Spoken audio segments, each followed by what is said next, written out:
I mean, it's a surprise. The entire film, it just keeps you on the edge of your seat the entire time. It's incredible.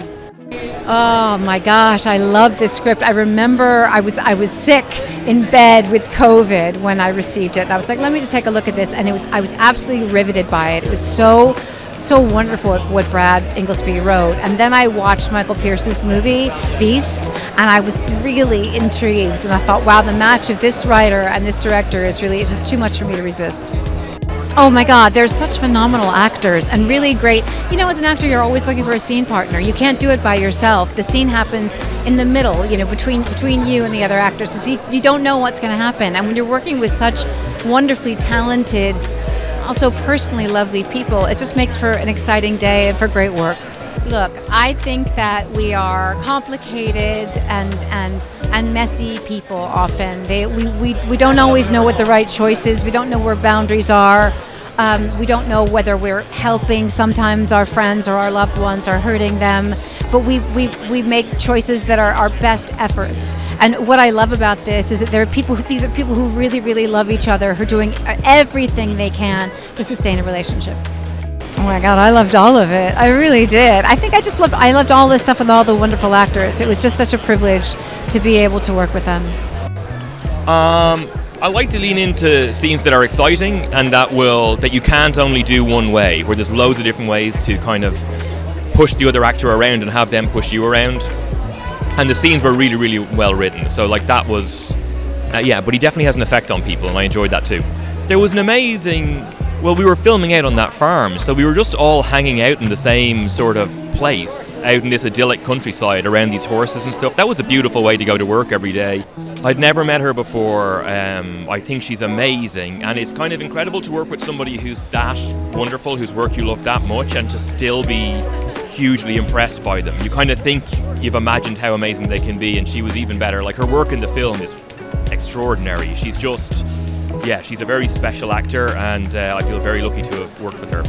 No, all her choices are, like, you know, in the stuff is amazing, but the choices of what she does are also fantastic. So yeah, massive Moore fan. Yeah. Again, Sydney's like just done all this fantastic work, and in a much shorter career, obviously, but has just made so many great choices. And our scene, we really had to kind of go at it. We only have one scene together, and it was my first day on set, but it was great to really.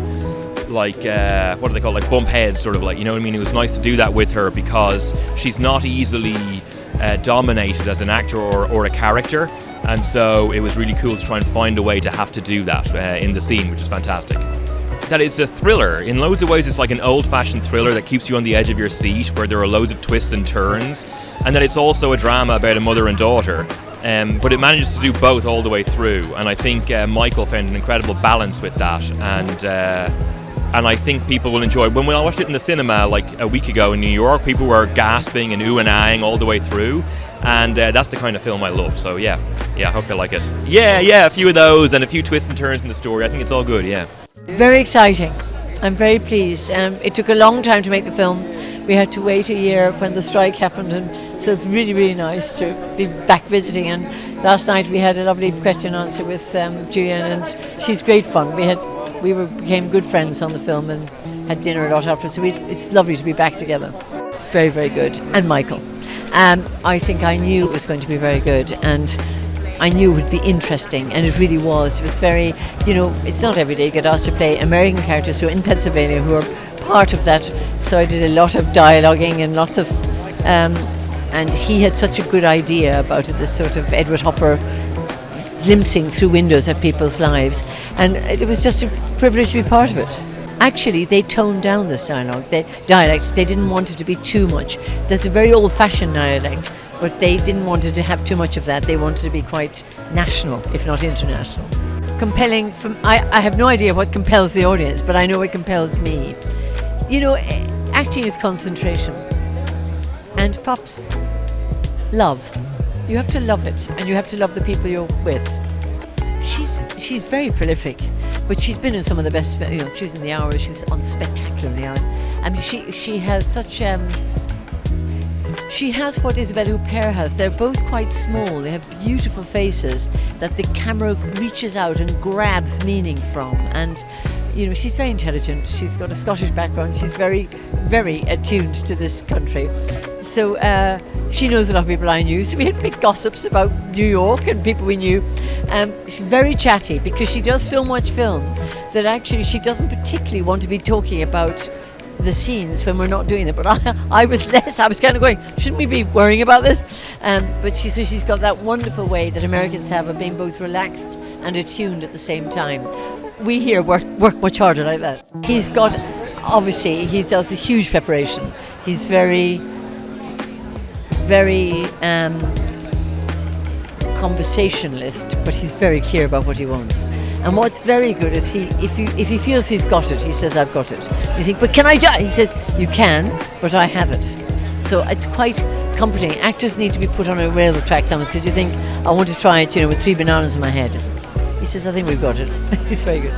Yeah, good. I mean, it's as a director, you always feel a bit vulnerable when you're first showing the film.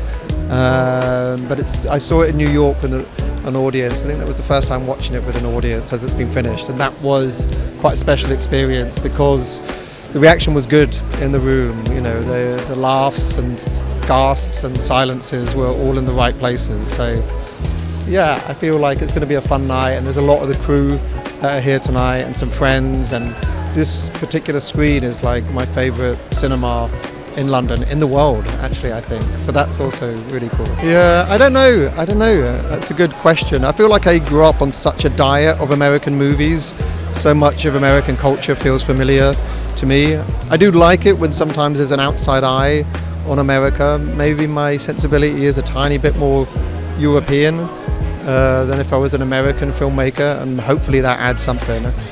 But I don't think about that too much when I read the script. You know, it's about how I just identify with the characters on the page and how I connect with the story. It just pushed so many buttons for me. It was, I found there was so much, emotion in it. It was kind of heartbreaking, this story of this mother and daughter who love each other but hurt each other so much. And I just couldn't predict it. And it's so rare to read a crime film that's surprising and shocking and you can't get ahead of it. And to get all of that and some deep, kind of rich adult themes, and for it to be a fun movie to watch, it just seemed, too appealing. Yeah, not when I first read it. Often I try to read a script quite clean, but then when I when I was on the project and I talked to my casting director, my producers, like Julie's name she's at the top, you know. So it felt like a bit of a punt in a way because she's such an esteemed actor, but she said yes very quickly, and so I mean we were over the moon, you know, from that day on. I think a lot of the actors also wanted to join because they get to work opposite Julianne Moore. They both make it very easy because they're so committed and so prepared, and they come to the set with so much enthusiasm. You know, sometimes you realize a director's job is knowing when to get out of the way if it's working. So, and there's no magic thing I needed to say to Julie in between takes that would make her performance better. We would just sometimes look for variations on the performance, and I'd spent quite a bit of time talking to them individually, so I felt quite comfortable with them on set. It's a tricky one because I don't want to reveal too much. I guess it's about a woman played by Julianne Moore who has to help her very, very, very troubled daughter when she comes home covered in someone else's blood. And it's about, the extremes that you'll go to for those that you love, and the theme of unconditional love between parent and child is kind of at the heart of the movie. I think it just depends on each project. Like, I try to find an appropriate film language with each film, and for this one we wanted to keep it very grounded, and so I spoke to my DP about having a very unfussy approach, and that we should feel like we should be confidently understated in the way that we shot it. So, and I really wanted the performances to be front and center. So maybe on the next movie it could be a very elaborate aesthetic approach, but on this one it felt like I wanted the performances and the story. I didn't want to get ahead, in the way of that. So that was our kind of attitude as we were shooting it. Oh my God! Well, I actually wrote the script probably close to 10 years ago, and then it went through a few iterations with different directors, and then we were able to kind of do a U-turn with it, get it to Michael Pierce, do a few revisions to the script with Michael's guidance. So it's been a long journey here. Well, it's a thriller, so I want them to be sort of nervous in a good way. I want them to be guessing. I want them to be surprised and ultimately satisfied, and I want them to be hopefully asking themselves what they would do if a situation like this were to show up at their front door. Yeah, and so a couple of things. My aunt owns Echo Valley Farm in Westchester, Pennsylvania, so that's a real farm, and she boards and trains horses. So that was sort of the genesis that I thought maybe be really interesting to set a thriller on a farm. We hadn't seen that in a little while, and I loved that idea and that setting. And then, I love writing, I love writing women, and I love writing about moms and daughters. I've done that a few times in my career, and I've always really enjoyed it and been inspired by the women in my life and their relationships and the way they talk to each other. So that's usually how something comes about, is you get a couple ideas and you try to figure out what the story is to build the connective tissue around those pieces you're interested in. I think he did. I think it's such a grounded story. I think what Michael was able to do is ground it in the emotional relationships of the characters, and then only slowly let the thriller elements start to creep in. And I think Michael has such an interesting visual style. I think he did a great job selling the thriller moments, but also really selling the relationships that ground the movie and the emotion that I hope will draw people in. I mean, when we first got Michael Pierce, our director, on board, I said to him, I'm actually reading it with Julie in mind. And I'd always wanted to work with Julie. Ridley had worked with Julie on Hannibal years ago. Obviously, I worked with Ridley at Scott Free. And Ridley said to me, Julie's probably the best experience I've ever had working. She's absolutely fantastic. If you can get her, go for it. And so Michael, he said to me, do you think she'll do the film? And I said, I think the character's interesting. There is a moral center to this film. And, we got you always get a bit of luck in life, right? We got a bit of luck so Julie said, I want to do it, and then Sydney was really keen, and the two of them wanted to work together. So that's how you need a bit of luck and magic for it all to coalesce. Intense, it's sort of the best and the worst of human emotion. It's sort of the most powerful love and the most destructive anger in the film. And frankly, some of the scenes were really difficult to shoot. Actually, there's a big sequence in the film where they actually get into a physical alteration, and she's needing money, and